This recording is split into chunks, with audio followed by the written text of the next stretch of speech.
Yang ini kita pakai ukuran 100. Mereka ngomongin si itu. Sebel guys, boleh ganti topik gak? Jangan Lu ganti ngomongin topik itu. guys katanya, ayo. Saya tidak tahu apa yang dibicarakan sebelumnya, tetapi saya yakin reaksi yang ditunjukkan anak saya tidak muncul begitu saja. Pasti ada suasana, pengaruh, atau sudut pandang tertentu yang sudah ditanam di pikirannya, yang menurut saya tidak baik. Ayah ke rumah duka loh. Terus dia bilang, iya ya, ayah datang ke rumah, ayah datang ke tempat Yeye, ayah pencitraan ya. Anak umur 5 tahun. Halo guys, welcome back to my channel. Jadi ada informasi yang menarik, yaitu Ruben Onsu itu memposting anaknya yang melakukan live ya guys, live TikTok. Kok bisa anak kecil yang di bawah umur itu live TikTok? Sini, gue kasih tahu dulu. Jadi Ruben Onsu ini punya 3 anak guys. Anak pertama itu adalah Bertrand Peto Putra Onsu yang lahir 2005 ya. Anak keduanya itu adalah Thalia Putri Onsu yang lahir di 2015. Anak ketiga itu bernama Tania Putri Onsu yang lahir 2019. Jadi anak kedua dan anak ketiga ini kan masih di bawah umur. Kok bisa-bisanya live TikTok, sedangkan Bertrand Petro aja jarang banget ya live TikTok. Tapi dia udah main film kok, udah keren lah, udah main sinetron dia. Nah yang disayangkan anak di bawah umur yang harusnya fokus ke sekolah, belajar, muncul ke media sosial. Ya tahu sendiri netizen Indonesia ini agak ngeri guys. Sampai dia paham dan dia baca tuh komentar-komentar, kan itu ngeri ya. Itu dia yang jadi bahan sorotan netizen. Dan ada satu lagi, anaknya Ruben Onsu suruh mijetin pacarnya Sarwenda. Belum suami soalnya, tapi udah mijet-mijetin. Ya walaupun nginjeknya pakai kaki gitu ya. Oke, daripada kita kelamaan, langsung aja kita bahas. Buat kalian yang baru mampir, jangan lupa guys diklik dulu tombol subscribe-nya, karena channel ini selalu mengkupas berita-berita yang sedang viral di media sosial. Dan kalau kalian suka sama vlog-vlog gua tuh mengupdate-nya di Instagram. Keseharian gua ngapain, gue selalu buat konten melalui Instagram. Jadi yang mau follow silahkan di follow dulu. Dan satu, saksikan video ini. Kalau muka gua lagi kusam, sebelum cuci muka, gue biasanya pakai Miscelar Water dari Skintific dulu nih buat angkat kotoran dan minyak di wajah gue. Abis itu gue lanjutin cuci muka. Terus nggak lupa pakai Skintific nih Niacinamide Toner biar kulit terasa lebih fresh dan bantu bikin muka kelihatan lebih cerah. Terakhir gue tutup nih pakai moisturizer gel dari Skintific dong tentunya. Soalnya teksturnya tuh ringan, gampang nyerap, dan bikin muka tetap lembab. Nah lanjut deh rekaman bareng kalian.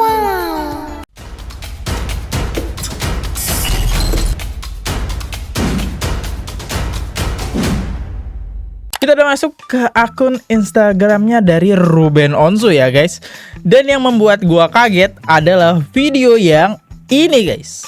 Yang dimana video ini yang direkam dari netizen bernama Sergio Love di bulan 3 tanggal 21 ya guys. Di sini ada anak kedua dari Ruben Onsu melakukan live streaming tanpa pengawasan orang tua.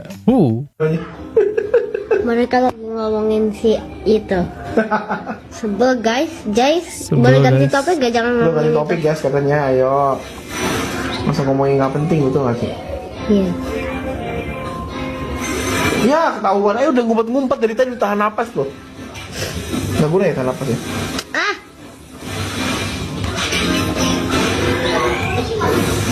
Iya, jangan bahas itu lagi guys. Iya lah, nggak penting banget sih. Ngomongin itu lagi. Gak tau ya siapa yang dibahas ngomongin itu lagi ya. Netizen, kalau dugaan gue ya ini hanya selepas dugaan. Kalau nggak Bertrand, ayahnya Ruben, pasti dua itu. Netizen selalu mengomentkan itu. Kok bisa ini kecolongan anaknya lah. Kalau kalian buka aplikasi TikTok, itu kan anak kecil dilarang tuh. Bahkan kalau kalian nampilin wajah aja, kita tahu sendiri itu bakal ke-ban. Karena TikTok sangat melarang anak kecil bermain media sosial. Dan ada updatean terbaru juga, media sosial itu dilarang buat anak yang di bawah umur. Bahkan Kominfo pun sudah memblokir, tapi ini bisa kecolongan. Ya, ini bahaya banget. Soalnya kenapa gue bilang bahaya? Sarwenda, Ruben Onsu, kedua orang tuanya public figure. Dimana seorang public figure itu pasti ada yang nggak suka. Ya imbasnya kalau orang nggak suka itu larinya bisa kemana-mana. Ini yang sangat disayangkan. Sehingga Ruben Onsu itu memposting video ini. Kita baca captionnya ya guys. Saya mengenal anak saya sejak lahir karena itu menurut saya membiarkan atau memberikan kesempatan kepada anak di bawah umur untuk melakukan live dan membaca komentar yang tidak terkontrol sama saja dengan merusak mata, hati, dan pola pikir mereka. Setuju. Saya tidak tahu apa yang dibicarakan sebelumnya, tetapi saya yakin reaksi yang ditunjukkan anak saya tidak muncul begitu saja. Pasti ada suasana, pengaruh, atau sudut pandang tertentu yang sudah ditanam di pikirannya, yang menurut saya tidak baik. Di kalimat ketiga, di sini Ruben Onsu ngetek seseorang ya. Untuk Jocha Tafainus, kamu juga seorang ayah. Coba lihat kembali apakah pantas seorang anak berbicara seperti itu. Kamu juga sering membuat konten bersama anak saya. Seharusnya kamu memahami bahwa anak itu masih memiliki ayah. Jangan sampai terkesan seolah-olah hanya kamu dan istri yang peduli terhadap anak saya, hingga akhirnya pandangan positif anak saya terhadap ayahnya menjadi hilang. Coba bayangkan jika situasi ini terjadi pada anak kamu sendiri. Apakah Anda akan bisa menerimanya? Jelas enggak. Tapi orang yang di belakang, yang di samping itu, dugaan Ruben Onsu namanya Joy, itu membiarkan live ya. Itu yang sangat disayangkan. Dan juga belum melupakan kejadian di Korea terkait sikap dan ucapan kamu terhadap putri saya saat itu. Ketika kamu dan istri bahkan belum memiliki anak, namun saya tidak pernah memperlakukan anak kamu dengan cara yang sama. Tolong diingat itu. Next, saran saya, fokus pada keluarga dan anak kamu sendiri.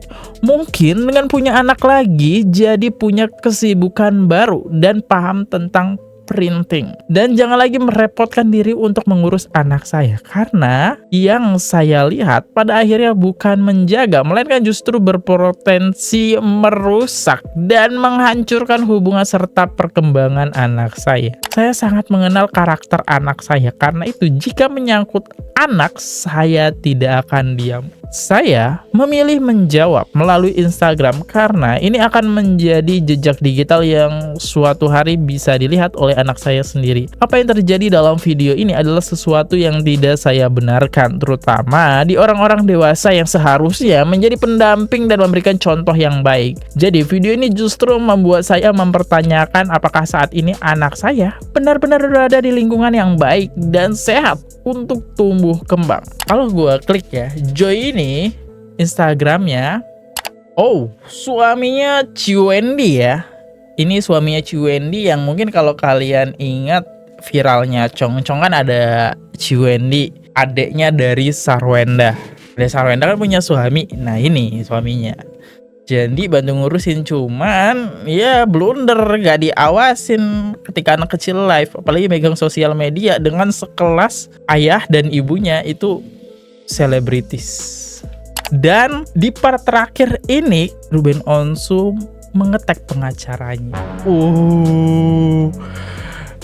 Apakah ini sebagai pengambilan hak asuh anak? Soalnya orang tuanya itu nggak bisa ngejagain dengan benar ngurusnya. Atau mungkin saat ini dugaan ya, atau Sarwenda lagi live, akhirnya anaknya dititipin ke suami dari Ciwendy itu.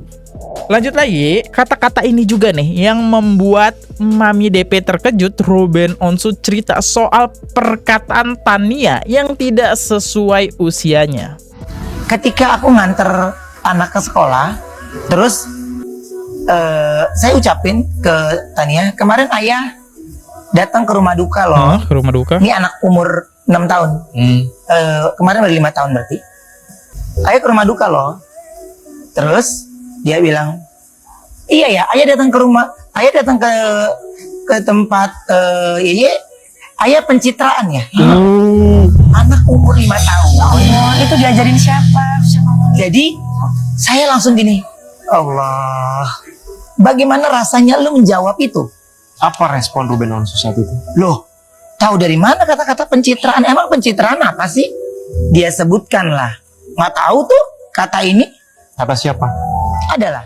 Mungkin ada yang nggak tahu nih pencitraan ya. Penceritaan itu adalah usaha sengaja bikin orang lain ngelihat lu bagus, sukses, baik, atau keren. Padahal mah kenyataannya beda. Bisa bohong, setengah bohong, atau yang dibesar-besarkan. Jadi ya di depan orang keren nih. Gampangnya adalah muka dua lah. Di depan keren, tapi di belakang bohong, ya nggak melakukan hal itu pencitraan tuh. Seorang anak kecil bisa loh menyebutkan kalimat pencitraan itu, kan yang buat gue juga agak ngeri ya kenyataannya. Kita lanjut lagi, dan kalau kita mundur ke flashback ke belakang, ternyata Ruben Onsu ini sempat beberapa kali ngelarang Tania atau Thalia itu tampil di live-nya Sarwenda. Dia sempat memperingati Sarwenda nih untuk hati-hati. Soalnya itu anak-anak mau nggak mau otomatis bakal ke expose. Dan kalau orang nggak suka itu bakal jadi potongan. Kan live secara langsung ya, nggak bisa diedit, bisa direcord sama orang. Itu kan bahaya. Onsu keberatan Sarwenda ajak anak live malam-malam dibandingkan dengan putra Raffi Ahmad. Ruben menilai Thalia dan Tania seharusnya belajar, bukan live malam hari, dan merasa berhak izin meski Sarwenda bilang tak masalah. Warganet bandingkan dengan Ryanza, putra Raffi Ahmad, tapi ada juga yang bilang anak Ruben Onsu cuma menemani, bukan jualan. Perdebatan ini bikin netizen ramai ikut berkomentar. Nemanin. Terus dibantah nih sama Sarwenda. Dapatkan putrinya lewat live jualan. Tak jarang, Bener. Thalia dan Tania terlihat nebel saat Sarwenda dan kekasihnya, Giorgio Antonio, live di TikTok bahkan hingga malam. Sebagai ayah kandung Thalia dan Tania, Ruben Onsu tak merasa memberikan izin pada Sarwenda untuk melibatkan putrinya setiap live jualan. Sarwenda pun menanggapi tudingan kuasa hukum Ruben Onsu tersebut. Ia merasa tak pernah dengan sengaja melakukan hal tersebut. Aku nggak pernah dengan sengaja panggil mereka. Mereka saja yang keluar masuk studio live sendiri, ujar Sarwenda. Tuh, jadi Sarwenda juga lepas tangan ya, itu kan kesalahan anak-anak, mampir sendiri ya, nggak bisa. Itu tanda-tandanya itu harus berhenti live streaming gak sih? Gantiin posisi hostnya. Anak-anak kan pengen main sama orang tuanya, nggak bisa nyalain anak-anak mau datengin. Mereka pengen main, mereka masih di bawah umur gak sih guys? Itu. Tapi ini konflik dari tahun 2025 ya. Di tanggal 18 bulan 11 tahun 2025 yang ya pada saat itu jadi polemik lah. Dan sekarang ngebumnya gara-gara ucapan Sarwenda. Kita lanjut lagi. Ini yang mungkin membuat hati Ruben sakit sih. Anak-anak menyebut Giorgio adalah ayah mereka. Sikap Sarwenda sebagai ibu jadi sorotan netizen. Kalau kata netizen ya, ini sudah termasuk mencuci otak anak gak sih? Kalau suaranya gak jelas, kalian bisa fokus ke teksnya ya guys nih. Soalnya ada musiknya nih. Uncle. Dan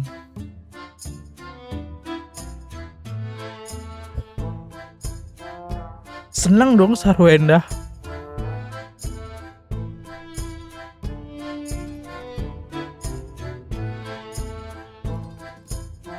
Oh, Dedi dipeluk.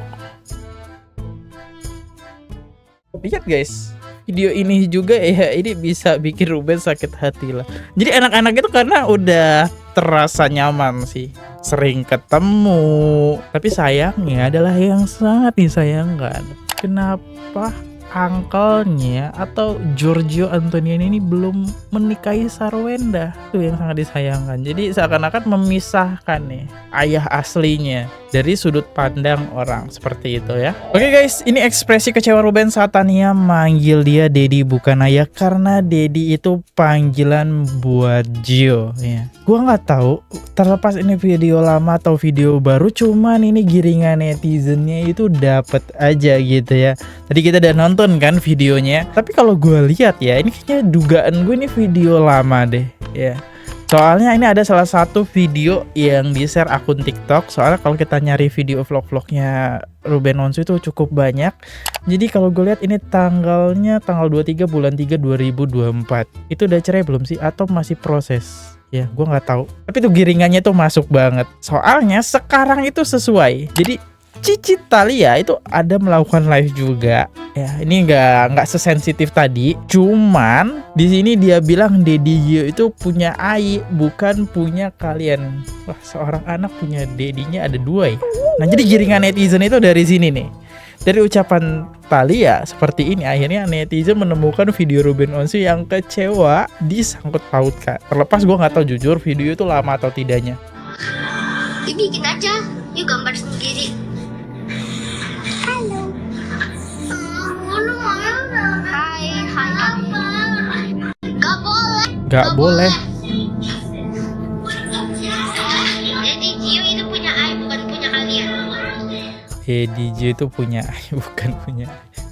Ya, jadi sosok Giorgio itu udah bisa kita bilang lah ya, udah menggantikan sosok ayah yang harusnya ada di Ruben Onsu. Ada lagi video yang viral, yaitu anak ketiga Ruben Onsu itu mijetin atau nginjek-nginjek lah punggung dari Giorgio, pacarnya Sarwenda. Ini membuat banyak netizen geram nih. Ini wajahnya nggak gua tampilin ya. Nih lihat tuh guys. 1,8 juta. 6 juta. 6 juta. Kalau di 1,8. Tapi ini Lihat ini. yang ini kita pakai ukuran 100. Mungkin sambil pakai 30 cm, tapi kita pakai 30 cm. Kita pakai 35, mendingan kalian yang lebih tebal deh. Enak, Mami. Yang lebih tebal biar enak. Dulu mereka nggak masalah. Sekarang ya gara-gara konflik ini sih sebenarnya video lama-lama mereka akhirnya tuh digali sama netizen. Apalah arti 200 juta pengeluaran anaknya aja segini. Itu pun beberapa item sudah dibagi 2 oleh Sarwenda. Ini belum termasuk biaya sekolah, izin. Lihat ini catatan dari Sarwenda nih. Bulan November belum dibayar. Anak 3, pokok dan lain-lain 75 juta. Sarang burung Ruben yang ngurus. Oke, mungkin ini hewannya Ruben lah ya, sarang burung 9,3 juta. Listrik sudah dibagi 2 ya, 12,9. Oke. Kakak, anak dan lain-lain dibagi 2 ya. Oke. Guguk, dogi, oke. Klaim asuransi, gaji Imelda, Tiara, gaji Ina, driver anak 1, piano, bimbel. Inilah biaya 200 juta. Ya, jadi Ruben ya menyanggupi lah. Intinya bebas mau gaji berapa, ini pokoknya udah diskusi lah. Gue gak mau membahas lebih dalam. Pasti udah didiskusin antara Sarwenda bersama Ruben. Tapi yang sangat disayangkan adalah ini. Yang bayar les bapaknya, yang diajak ikut lihat anak tampil, malah yang bukan siapa-siapa. Wajar lah ngamuk bapaknya. Kalian lihat ini. Anaknya lagi event balet ya ini. Kan yang biayain siapa? Sekolah segala macam. Ruben Onsu, cuman posisinya itu digantiin, gak ada Ruben Onsu di sini, tapi malah Giorgio. Sehingga mungkin ini juga yang menjadi faktor dugaannya Ruben Onsu marah kepada Sarwenda. Kok nggak dilibatin? Ini kan momen penting. Terlepas gue nggak tahu Sarwenda udah bilang atau belum, ya. Soalnya kalau gue menjudge, soalnya gue nggak tahu. Atau emang Ruben Onsu yang nggak bisa. Cuma ya sangat disayangin aja nggak ada Ruben Onsu di sini. Dan berita yang terbaru sih updateannya ini guys, geger kuasa hukum Ruben Onsu angkat bicara tentang terkaitnya hak asuh anak, dan Ruben akan memperjuangkan hak asuh anak-anak. Ruben Onsu memberikan alasan tidak memberikan nafkah ke mantan istrinya karena sulit bertemu anak angkat. Fantastis, Ruben menafkahin itu 200 juta aja udah fantastis. Dan Ruben loh yang bayar biaya listrik, padahal kan yang ngabisin listrik kita tahu sendiri. Dengan rumah sebesar itu ya biaya listriknya pasti bombastik banget ya. Chat langsung dong. Kata ibunya suruh ngomong ke anak-anaknya. Anak-anaknya dengerin kata ibunya. Ya udahlah, gak kelar-kelar. Itulah kisah dari Ruben.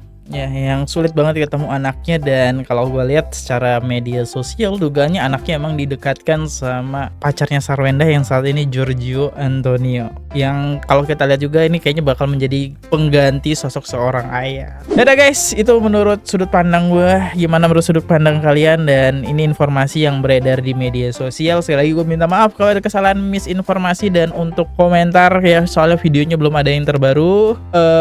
Mungkin buat kalian yang pengen ngirim salam, kalian bisa melalui super thanks di bawah, kirimnya dikit aja ya. Dan makasih banget biar gue bisa ngebaca komentar kalian. Sampai jumpa di next video. See you, goodbye. Jangan lupa klik tombol subscribe dan komentar kalian. Bye guys. Oke guys, subscribe channel FKR Project. Jangan lupa kalian subscribe channelnya FKR Project. Subscribe channel FKR Project. Hai guys, jangan lupa untuk subscribe FKR Project.